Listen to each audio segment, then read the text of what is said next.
Guten Tag! What is going on, guys? So, I have not made a video in a little while. These engineering classes are starting to take their toll on me. But enough of that. That's not what the topic of this video is about. I got a comment on my last video basically asking, actually, I'll put a screenshot of it up on the screen here, and I thought it was a fantastic video idea. Basically saying, hey, I don't really know how to learn a language in the correct way. Is there any advice? Then it goes on basically to say, Anki textbooks, different forms of learning languages. How should I use shared decks? Do I need to make my own? You can memorize words, but understanding phrases is difficult. People are speaking too fast. First thing I'm going to say, calm down. That is all normal. It's all part of the process. So I'm going to go through my techniques. Unfortunately, just due to my workload, I haven't been able to get as much German done as I wanted to this past month. However, for Russian, I followed this pretty much to the T, and I had amazing results. I'm not completely fluent, but I have communicated in Russian abroad multiple times, and people have been able to understand me, and I can understand full-fledged conversations, and there's actually a lot of people that, especially in other countries like Georgia and Armenia, that actually thought I was Russian. So this is what works for me. This might not work for you, but this is, I guess, the Matthew method, how to learn any language from scratch. Number one, so if you go pure Anki, or I guess I would say pure AJAT, I wouldn't necessarily recommend doing that. The entire idea of AJAT is just skipping grammar and just focus straight on vocabulary. That is fine. This comment was specifying that they're trying to learn Korean. Correct me if I'm wrong. I believe Korean actually has a alphabet compared to like learning the kanji or something like that in like a Japanese or Chinese where they have different characters. There's an actual set alphabet that you can learn. Obviously, if you're learning a language that uses a different alphabet, or any language for that matter, even if it's Spanish, the first thing you should do is learn the alphabet. So if you're trying to learn Japanese, before I would even do the deep dive, and it even says this in the AJAT method, if you go to the AJAT blog, go to the table of contents, read through it, which I strongly recommend that you do as well. It'll actually say, get a textbook, you're just going to have to grind through and remember the kanji. It is what it is. So if you're learning a more difficult language, or something like Russian, for example, that has a completely different alphabet, like I could recite it, just remember the alphabet first. It'll probably take you like an evening if it's not too difficult, or if it's somewhat related. And I would definitely do that first. Number two. So number one's learn the alphabet, so you actually know what the heck you're reading. Number two, I would actually get a grammar book or some sort of textbook. And I know this is kind of contradictory to the whole AJAT method, but this is the one I'm using for German right now. When I first started doing my German videos, I had another one, and it was supposed to be like an immersion type textbook. It was, I think, a Berlitz textbook. The reason I kind of stopped using that, and I might finish it off just to say that I finished it, I'm pretty close to the end anyway, is that if you don't know kind of the basics of the grammar before you get into it, you have no idea what you're reading. So this is an actual textbook, and I would literally study this like your life depends on it. So every single concept in this textbook, you need to know everything. So I would start at page one, and there's times where I was sitting at the kitchen table for an entire day just trying to figure out, especially with Russian, the difference between like hard consonants, soft consonants. I just could not get it through my brain. So I would go through this textbook, and any word in this textbook, because the focus of this textbook is grammar, right? So any words that are in here should be somewhat more basic words. You should know them all. So if I go through the ending of a textbook, and I will show you my Russian textbook real quick. This was like 25 cents or something at a yard sale. This book itself is from like the 80s or something like that, maybe even earlier. And basically the way this one worked, again, it doesn't have to be a certain textbook, or I even looked through, like for Russian, I bought the same textbook they used at like Harvard, and I was looking through it, I'm like, this is a joke. Like, I know way more than this. Like, this is Ivy League Russian. Like, that's pathetic. So it doesn't have to be, the greatest, $150 college textbook. Almost any legit textbook will do. But this works where it has a story, you read through it, it has a vocab list, and then afterwards it has grammar rules, it has a little quiz at the end, a little essay at the end. And that's basically how this textbook works. If I go to the end or the index of this, it should have a list of like vocab words. And I should know every single one of these. Because like I said, I sat at the kitchen table, I went through every single lesson, and I made sure I understood it 100% before I moved on. And I did that for about 3/4 of this textbook. I did this during lockdown. I think lockdown ended and I stopped doing it. And at that point, I already had a good enough understanding where I didn't feel like I needed to carry on. Granted, in hindsight, I probably should have just completed it. But that's what I recommend. So alphabet, go through your textbook, learn the basic grammar. The reason why is then you can start piecing things together. For example, in German, there's something called separable verbs. So einkaufen, which means shopping, if I say I'm going shopping, I would take the prefix of that and I would move it to the end of the sentence. So now it's each Kafe ein instead of each einkaufe. That wouldn't make sense. So if I'm even trying to do Anki cards or vocab cards out of a sentence and I see there's an ein at the end and I go to translate it, I can't figure out what the heck it is, it's because it's a part of that verb. They separate and it gets shot off to the end. If I didn't know basic German grammar, I would have no idea about that. So that's why, depending on what language you're learning, that's very useful. Russian has a very annoying case system that gives even native speakers sometimes troubles, and it's definitely difficult to learn. And actually, I still have it with me at all times. After a while, you kind of get used to what you have to use and when, but there's all these weird like spelling rules, or there's a section to this, exception to that, so on and so on. So depending on what language you're learning, that is definitely very useful. So now we have an understanding of the alphabet, we have an understanding of some basic vocabulary. Now I'm talking about, like, this thing goes all the way up to C2. I'm talking about maybe like a B1, B2 knowledge grammar. Just enough where I understand what the heck's going on. Like, I should be able to pass, like, if you're learning Korean, you should be able to pass like a 5th grade Korean, grammar test. I'm not talking about like college level.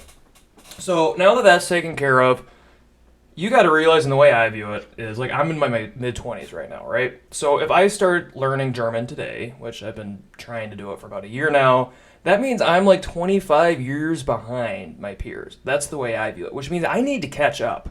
So the only way that you can really learn a language is the way you probably learn whatever language you're speaking right now, immersion. When you were a little baby or you're a kid, you didn't have the chance to go off and listen to, Mongolian or whatever. Like, you were forced to sit there and listen to whatever your native language is. You didn't have any choice. That's how it was. You didn't learn English sitting in a classroom in kindergarten. You probably didn't. You learned it because you were forced to learn it because you're surrounded by it. So whatever your target language is, now you need to do the same thing. And I would even do this through starting with the alphabet process. I would replace everything you can with your target language.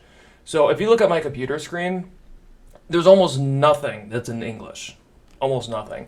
So I think I still have to change my Anki's in Russian right now, but my browser is in German. YouTube's in German. Actually, oftentimes I'll even turn on a German VPN, so when I get ads, they are in German.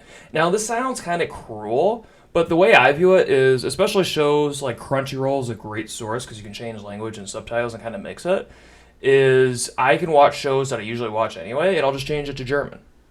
So yeah, it's more of a pain in the butt and you have to think about it, but so what? So you're still, play video games. You can change it into German. Go into Steam. Change it into German. Music, Spotify. Start listening to Rammstein or something, right? Like, you're listening to Metallica. Well, not anymore. It's in English. So the way you gotta view it, it doesn't matter what language it is. If you're trying to learn, anything, Belarusian. Okay, well, I am Belarusian now. You just need to focus on that. I don't know English. It doesn't make sense to me. Everything's in Belarusian. And you could even take this to the extreme. I've seen videos of people that are like putting tape over their apple juice and putting on it, like apple juice and whatever language that their target language, shopping lists and their target language, like literally everything. And the thing is, if you're not constantly using this language, you're going to forget about it. Now, the reason I bring that up, and you're going to be seeing this in probably my video next week or the week after when I release my July update video for my German, is that I've been personally slipping on this, by the way, which is why I'm bringing it up. Anki's supposed to support this. If you're not seeing these words every day over again, you're not going to remember them. So me just doing an hour or two of Anki without any immersion at all, it's a waste of time. Like you're only gonna see those words like once a week, once a month, and then you're only gonna know it in the context of whatever sentence you're doing. So you need to do immersion. That's number one.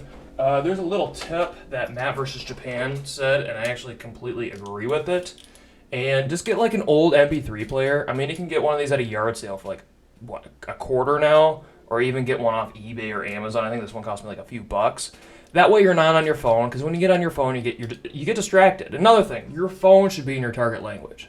So like I had my phone in Russian for the longest time, and guess what? It's not settings anymore. It's nastroiki. Like I've pressed that button so many times that I don't even think I had to make an Anki card for it, just because I had to. Because it's like I can't communicate if I don't know how to figure out these few words. So, or soобщение, that's message. Like I needed to know that, or else I wouldn't be able to use my phone, because that's something I use every day. So, I know this sounds kind of cruel or brutal a little bit, but at the end of the day, if you want to learn a language, immersion's really the only true way of doing it.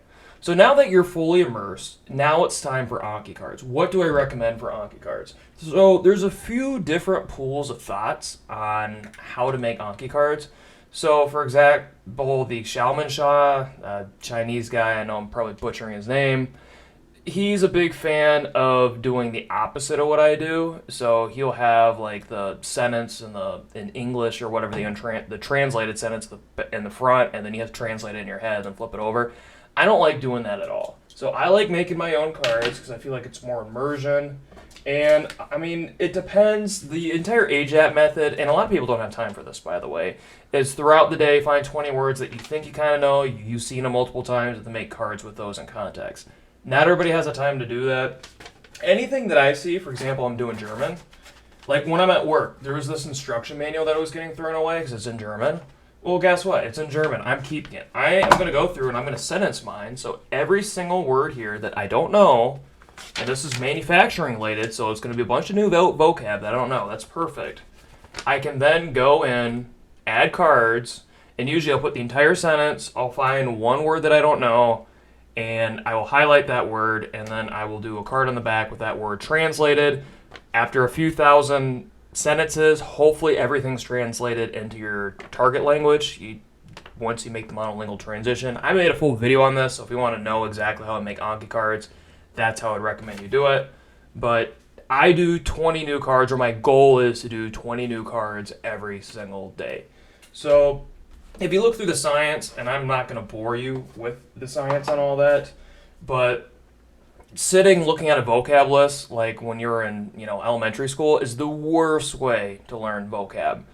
Just seeing it over and over again through spaced repetition is the best. Like, don't even necessarily try to learn it. It's just the fact that you're forced seeing it almost every day is how you're going to learn it. And 20 words a day seems extreme, but actually, if you're doing it passively, it's really not that bad.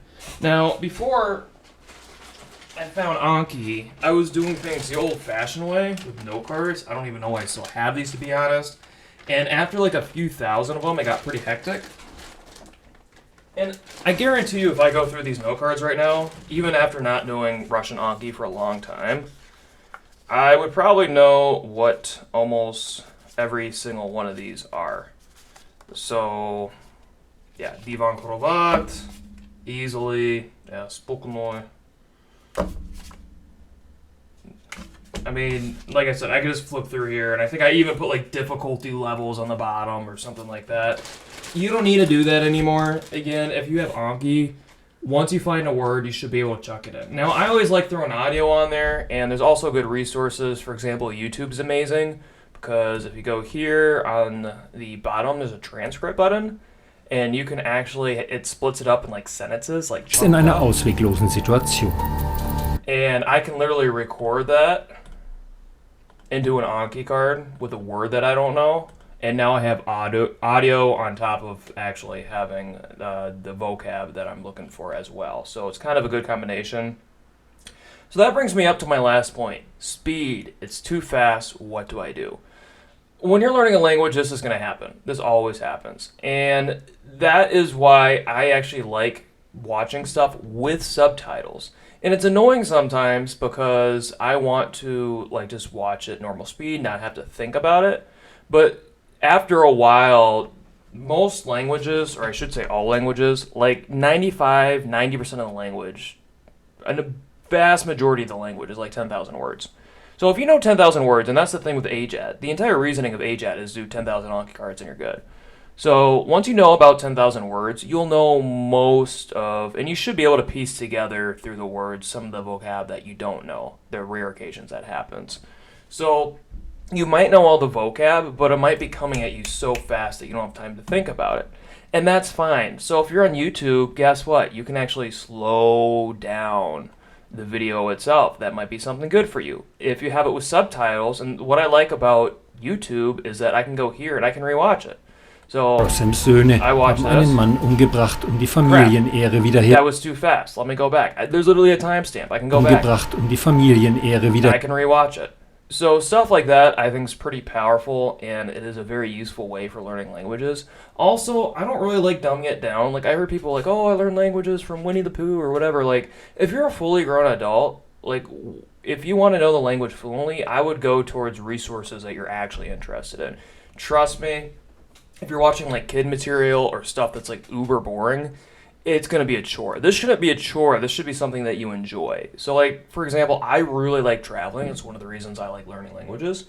I watch a ton of travel vlogs in Russian. And I got to the point where I was sentence mining like 2-3 hour travel vlogs and all these documentaries in foreign countries. And I literally, the entire 3 hour documentary, I would put all the words I didn't know into Anki, and guess what? I know all of them now. Now, if you play the video right now without subtitles, am I going to understand everything? No, probably not. But with subtitles, and slow it down a little bit, I do understand it. And over time, the speed's going to come. It'll get there. You just have to trust the process, trust the system. It will happen. So, another resource before I forget is books are actually pretty useful for this as well. For example, in Russian, Litrez, which is kind of like Amazon Prime almost, or Kindle, the Russian version. It has a ton of free books, ton of very cheap books. I have about like 30 in my library right now. But I can sentence mine off of these easily. And I have sentence mined entire books into my Anki Russian stack. But the good thing I like about books, and especially audio books and stuff like that, is like I just said, is I can slow down and I can take my time. So, some of these sentences, if I don't know, like, for example, minuta natinalus, как struna, like, I don't know what struna is. Okay, no problem. I can literally copy that. This is why I like ebooks. I can go to my translator. I can translate it real quick. And I can, okay, struna, that means string. I can take the entire sentence, because now I have context with that. Bam, I can put it in here, struna, string. Bam, sentence card. I might even put this entire thing in here, that way I can get some audio off of it. But books are a very fast and easy way of getting vocabulary. And after a while, for example, I was doing the Bible in Russian for a long time. And after a while, a lot of the words start repeating. And with different topics of books, that's a good thing. So if I'm reading nothing but war books, certain words, war-related words, attack or defend, to fight, stuff like that, to bomb. After a while, I'm going to see those words over and over and over again. And guess what? You're going to start remembering it. So like I said, this needs to be something not, I do a half-hour study every day of Italian or whatever. It's like, no, this needs to be everything you do. And yes, it's difficult, but like I said, things that you're already doing, you're already playing video games. If you're on Steam, flip it to Italian now. If you're watching a TV show, let's say I like watching South Park, put it in Italian now. Put it with subtitles. So it's a little bit more of a pain in the butt. In my mind, that is the best way and probably the only way of learning a language, like actually learning it. And to anybody watching, I hope that whatever you're trying to learn, that you end up learning it. And it's kind of difficult too, because you don't really learn a language, you more get used to it. So even saying learning it, I hope you get used to the language enough where it is at the same level as your native language. We're all in this together, and I really appreciate people reaching out and giving tips or asking for advice or motivation or anything like that. That's one of the things I do love about this online community. And I will see you next time, hopefully with a good update. Tschüss.